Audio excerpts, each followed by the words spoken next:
پاک پڑھیں۔ اللهم صل على محمد وعلى آل محمد كما صليت على إبراهيم وعلى آل إبراهيم إنك حميد مجيد. اللهم بارك على محمد وعلى آل محمد كما باركت على إبراهيم وعلى آل إبراهيم إنك حميد مجيد. الحمد لله رب العالمين والصلاة والسلام على سيد الأنبياء والمرسلين وعلى آله وأصحابه أجمعين. أما بعد، أرسله بالحق بشيرا ونذيرا وداعيا إلى الله بإذنه وسراجا منيرا. فقد قال الله تبارك وتعالى في الكلام المجيد والفرقان الحميد: فأعوذ بالله من الشيطان الرجيم. بسم الله الرحمن الرحيم. يا أيها الذين آمنوا اتقوا الله ولتنظر نفس ما قدمت لغد واتقوا الله إن الله خبير بما تعملون. صدق الله العظيم وصدق رسوله النبي الكريم ونحن على ذلك لمن الشاهدين والشاكرين والحمد لله رب العالمين. قال النبي صلى الله عليه وسلم: كن في الدنيا كأنك غريب أو كعابر سبيل أو كما قال عليه الصلاة والسلام. محترم بعزت بزرگ اور دوستوں اور معزز سامعین کرام، السلام علیکم ورحمۃ اللہ وبرکاتہ. اللہ رب العزت کا بے حد فضل، کرم، احسان، شکر کہ جس رب ذوالجلال نے اس پرفتن دور کے اندر ہم سب کو یہ توفیق عطا فرمائی کہ ہم سب اس کے پاک گھر کے اندر حاضر ہو سکیں. اللہ سے دعا کریں اللہ ہماری اس حاضری کو بے حد قبول اور منظور فرمائے، ہمارے لیے دنیا کے اندر ہدایت کا اور آخرت کے اندر نجات کا، بخشش کا، مغفرت کا ذریعہ بنائے. محترم حضرات، جیسا کہ ہم سب اس بات سے بخوبی واقف ہیں کہ 2022 اختتام کو پہنچ چکا ہے. 2022 کی آج 30 تاریخ ہے یعنی 30 دسمبر ہے، اور کل 31 دسمبر ہے یعنی 2022 کا آخری دن ہے کل. تو کل 2022 کا سال ختم ہو جائے گا، گویا ہماری زندگی سے 1 سال کم ہو گیا. میں اور آپ 1 سال اپنے گھر سے دور قبر کے قریب ہو گئے. میں اور 1 سال اپنی زندگی سے دور اور آخرت کے قریب ہو گئے. میں اور آپ اپنی زندگی سے 1 سال دور اور 1 سال موت کے قریب ہو گئے. اس لیے میں نے یہ سوچا کہ ہم کیوں نہ سال کا اختتام ہو رہا ہے تو اس لیے موضوع بھی ایسا لیا جائے جس کے اندر ہم اپنی زندگی کا جائزہ لیں، اپنے نفس کا محاسبہ کریں کہ ہم نے 1 سال کو کیا اللہ کی نافرمانیوں کے اندر لگا کر گزار دیا یا اللہ رب العزت کی فرماداری کے اندر لگانے کے بعد گزارا ہے. اس چیز کے اوپر ہم نے کیا کرنا ہے، غور و فکر کرنی ہے. میں نے جو قرآن مقدس کی آیت آپ کے سامنے پڑھی ہے: یا ایھا الذین آمنوا اتقوا اللہ ولتنظر نفس ما قدمت لغد. محترم حضرات، غور کرنے کا مقام ہے کہ خطاب کرنے والی ذات اللہ رب العزت کی ہے، جو احکم الحاکمین ہے، جو زمین آسمان کا پیدا کرنے والا ہے، جو چاند سورج ستاروں کو روشنی دینے والا ہے، جو پوری کل مخلوقات کا خالق اور مالک ہے. وہ ایمان والوں سے خطاب کر رہا ہے. اور میں آپ کو یہ بتاتا چلوں کہ قرآن مجید کے اندر 88 مقامات پر اللہ رب العزت نے ایمان والوں سے خطاب کیا ہے. یعنی قرآن کریم کے اندر 88 مرتبہ یہ آیت آئی ہے جس کے اندر اللہ رب العزت یہ ارشاد فرماتے ہیں: یا ایھا الذین آمنوا، یا ایھا الذین آمنوا، اے ایمان والو، اے ایمان والو. 88 مقامات پر اللہ رب العزت نے ایمان والوں سے خطاب کیا ہے. تو جو میں نے آیت پڑھی ہے اس کے اندر اللہ رب العزت ارشاد فرماتے ہیں: یا ایھا الذین آمنوا اتقوا اللہ، اے ایمان والو اللہ سے ڈرو. ولتنظر نفس ما قدمت لغد، ہر نفس یہ دیکھے، ہر انسان یہ سوچے کہ اس نے آنے والے کل کے لیے کیا تیاری کی ہے. ہم سب اپنی زندگی کا جائزہ لیں، اپنے نفس کا محاسبہ کریں. ہم نے 24 گھنٹوں کے اندر کیا اپنی آخرت کو بنایا ہے یا بگاڑا ہے؟ ہم نے 2022 کا سال گزار دیا، ہم نے کیا اس 2022 سال کے اندر اپنے رب کو راضی کیا ہے یا اپنے رب کو ناراض کیا ہے؟ ہم اس چیز کے اوپر غور و فکر کریں اور اپنے نفس کا محاسبہ کریں۔ اگر 2022 کا سال ہم نے اللہ رب العزت کی اطاعت کے اندر گزارا ہے، اللہ رب العزت کی فرماداری کے اندر گزارا ہے، تو ہم سب کو مبارک ہے، اور اللہ سے دعا ہے کہ اللہ مزید ترقی عطا فرمائے۔ لیکن اگر ہم نے ایک سال اللہ رب العزت کی نافرمانی کے اندر گزار دیا، تو ہم سب کو چاہیے کہ ہم سب توبہ و استغفار کریں کہ ہماری زندگی سے ایک سال کم ہو گیا۔ بزرگوں، ہمیں ہیپی نیو ایئر کہنے کی ضرورت نہیں ہے، اس کا حکم نہیں ہے، بلکہ ہم نے یہ سوچنا ہے کہ میں یہ کیسے کہہ سکتا ہوں ہیپی نیو ایئر، جبکہ میری زندگی سے ایک سال کیا ہو گیا؟ کم ہو گیا۔ ہم ایک سال بڑے نہیں ہوئے، ایک سال ہماری عمر گھٹ گئی، ہم ایک سال اپنے گھر کی طرف نہیں بڑھے، ہماری ایک سال ہم اپنے گھر سے دور اور قبر کے قریب ہو گئے۔ سب سے پہلے میں آپ سے یہ پوچھتا چلوں، سورج کو بنانے والا کون ہے؟ اللہ۔ چاند کو بنانے والا کون ہے؟ اللہ۔ تو چاند کے حساب سے جو مہینے ہیں، محرم، الحرام، صفر، ربیع الاول، ربیع ثانی، یہ بھی اللہ رب العزت کے ہیں، اور سورج کا بنانے والا بھی اللہ ہے، تو جنوری، فروری، مارچ، اپریل، مئی، جون، یہ بھی اللہ کے ہیں۔ ہم نے ہیپی نیو ایئر نہیں کہنا، ہم نے یہ سوچنا ہے کہ ہماری زندگی سے ایک سال کم ہو، ایک سال نیا سال ہمیں مقدر ہوا ہے، نصیب کے اندر آیا ہے، تو یہ اللہ رب العزت کی دین ہے، عطا ہے، ہم اس سال کے اندر اپنے رب کو راضی کریں۔ ہر انسان، ایک معمولی سے معمولی انسان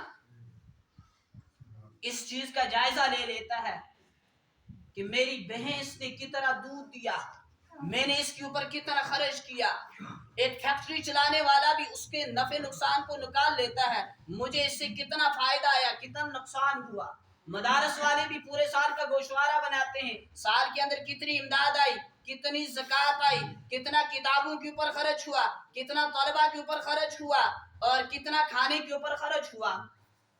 تو اگر ایک انسان مادی چیزوں کا اتنا مضبوطی کے ساتھ گوشوارہ بنا رہا ہے، جائزہ لے رہا ہے، تو پھر ہم نے یہ کیسے سوچ لیا کہ اللہ رب العزت ہماری زندگی کا جائزہ نہیں لیں گے، اس کا گوشوارہ نہیں بنا رہے ہوں گے؟ یقیناً بنا رہے ہیں۔ وَإِنَّ عَلَيْكُمْ لَحَافِظِينَ كِرَامًا كَاتِبِينَ يَعْلَمُونَ مَا تَفْعَلُونَ۔ ہم نے آپ کے اوپر 2 نگراں مقرر کیے ہیں جو آپ کا ہر عمل لکھ رہے ہیں۔ یعلمون ما تفعلون، تم نہیں جانتے جو ہم جانتے ہیں۔